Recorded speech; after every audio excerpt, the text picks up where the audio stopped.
कुछ चीजें दलगत राजनीति से ऊपर होती हैं और महिलाओं का सशक्तिकरण और भागीदारी मुझे लगा था उसमें से एक है। मैं आज इस देश की एक महिला होने के नाते बोलना चाहती हूँ। एक वो महिला जो नौकरी करती थी और फिर लगा कि सार्वजनिक जीवन में बदलाव का सबसे सशक्त माध्यम है राजनीति से जुड़ जाना। ऐसा इस देश की बहुत सारी महिलाओं को लगता है। एक आधी आबादी है जिसको ये लगता है कि उनका प्रतिनिधित्व होना चाहिए, उनको आरक्षण मिलना चाहिए। तो जब मोदी सरकार ने विमेंस रिजर्वेशन बिल की, महिला आरक्षण की बात की, तो हम प्रफुल्लित हो उठे। हमें लगा चलो जो काम हमने शुरू किया था, जिसकी ओरिजिनल शिल्पकार यूपीए की सरकार श्रीमती सोनिया गांधी थी, हमने राज्यसभा में बिल पारित कराया था, अब वो क्रियान्वित होगा। लेकिन अब पता चला कि मोदी जी की नीति और नियत दोनों में खोट है। आज भी महिला आरक्षण पर किंतु परंतु अपितु से पूरा बिल भरा पड़ा है। आज भी यह जुमला इसलिए दिया गया क्योंकि अपनी आगामी हार साफ दिख रही है और मोदी जी के स्कोर कार्ड पर नील बटा सन्नाटा है। तो महिलाओं को एक जुमला दे दिया गया महिला आरक्षण का, लेकिन असलियत इस बिल में साफ हो गई, क्योंकि यह बिल साफ तौर से कहता है कि महिला आरक्षण तभी होगा जब पहले जनगणना होगी, फिर डिलिमिटेशन होगा और उसके बाद महिला आरक्षण क्रियान्वित होगा। मतलब 2029 से पहले महिला आरक्षण संभव ही नहीं है।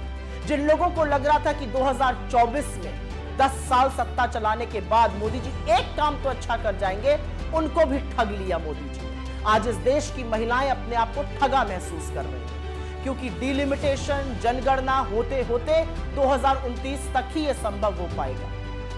यह जो बिल था, हमारा लाया हुआ बिल, राज्यसभा में 9 मार्च 2010 को पारित हुआ था।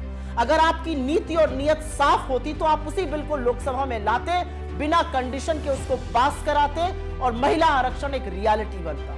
लेकिन असलियत यह है कि आपने महिला आरक्षण के नाम पर भी देश की आधी आबादी को एक जुमला थमा दिया। बहुत कुछ कहने से ज्यादा एक ही चीज कहना चाहती हूं आज। अगर आपकी नीति साफ है तो आपको फिर से जाकर वही काम करना चाहिए जो हमने किया था। किंतु परंतु अपितु हटाइए, महिलाओं के सशक्तिकरण की बात कीजिए। जो दूरदर्शिता राजीव गांधी जी ने दिखाई, आज उसका परिणाम है कि 30 लाख से ज्यादा निर्वाचित लोकल बॉडी इलेक्शंस में 10 लाख से ऊपर महिलाएं हैं। जो दूरदर्शिता और दृढ़ निश्चय सोनिया जी ने और मनमोहन सिंह जी ने दिखाया था, वो एक बार अगर आप दिखाते तो 2024 के चुनावों में महिलाओं की 1/3 भागीदारी होती। लेकिन अब जो आपने किया है वो एक इवेंट था, वो जुमला था। आपको नए सदन में जाना था, एक बड़ा इवेंट करना था, और बड़े इवेंट को करने के बाद निकला क्या? खोदा पहाड़ और निकली चुहिया।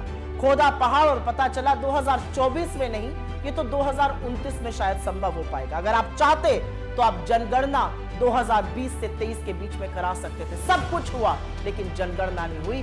फिर भी आपने जनगणना को और डिलिमिटेशन को एक क्राइटेरिया बनाया। तो देश की महिलाएं आपसे आज सवाल पूछ रही हैं कि अपने जुमलों का शिकार आपने इस देश की आधी आबादी को भी बना दिया।